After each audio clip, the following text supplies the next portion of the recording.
What's going on, guys? My name is Steve from The Checkpoint, the only gaming channel powered by hamsters running in wheels, and today I'm going to be bringing you the top 5 games of E3, what impressed me the most, what shocked me, what changed my mind on certain aspects of the game, what made me laugh, anything to warrant a place in the top 5 games list.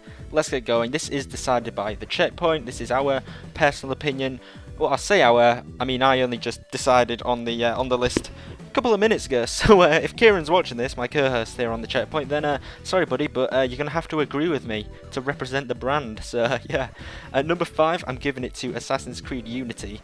Now, the Assassin's Creed series has always been on and off for me. 1 was a solid game, 2 is still one of the best games I've ever played, Brotherhood was pretty good, Revelations wasn't, and I've yet to play 3 and Black Flag, so I've heard the former was disappointing, 3 was pretty disappointing, and Black Flag was just brilliant, so naturally, I'm kind of skeptical heading into Ubisoft's conference, and specifically their Assassin's Creed showing this year.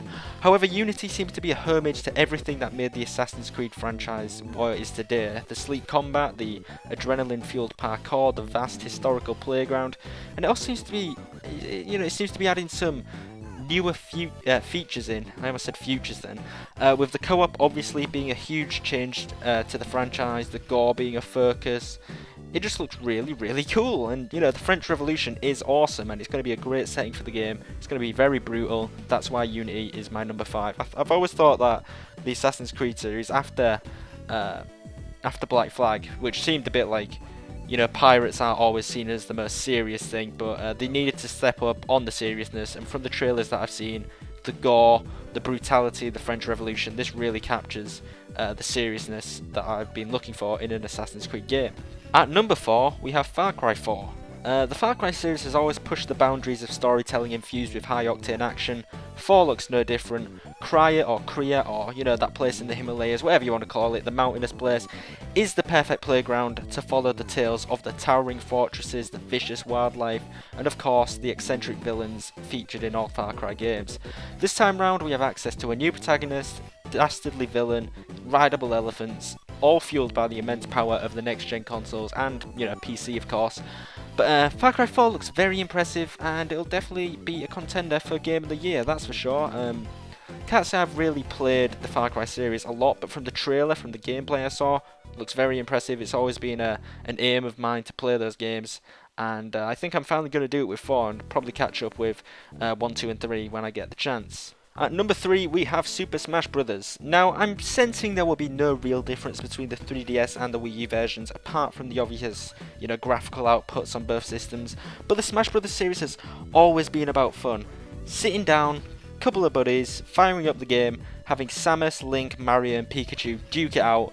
It's a real pleasure to see. It's what dreams are made of, just seeing Pikachu dropkick Link into the atmosphere, and it's always been a real pleasure to see, and this time round we have new levels, new features, new moves, of course, new characters, Pac-Man, Mega Man, Palutena, Rosalina, Luma. I could go on forever, but there's a whole other cast of characters joining the fight. The fun won't ever run dry with Smash Brothers. It'll always be one of those franchises that will never let you down, and that's why it's at number 3, because purely I know it deserves it, because it won't let me down. If there's one game at E3 that I know won't disappoint, it's Smash Brothers. So, the runner-up goes to Zelda U, or Zelda Wii U, or Zelda Next Gen, whatever you want to call it.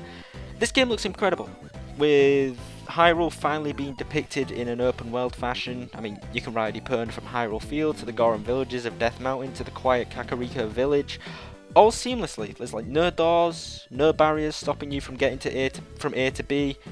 And I've been waiting a long time for this style of game, specifically in the Zelda series, because Zelda has such a rich history, it has such unique monsters, incredible sweeping soundtracks, phenomenal character design and quirky gameplay, and we'll almost certainly be looking at a mammoth success for Nintendo, because Zelda, like I said for Smash Brothers, never lets you down. It's definitely one of my favourite franchises, if not my favourite franchise, so yep, as you can tell, I'm very excited for that, and I look forward to stepping back into the world of Hyrule when it finally comes out.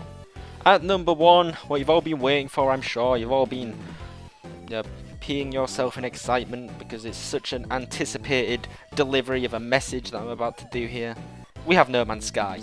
A procedurally generated titan of a game developed by Hello Games of the Joe Danger series. Now, No Man's Sky sends you to the stars and back as you explore space at your own free will.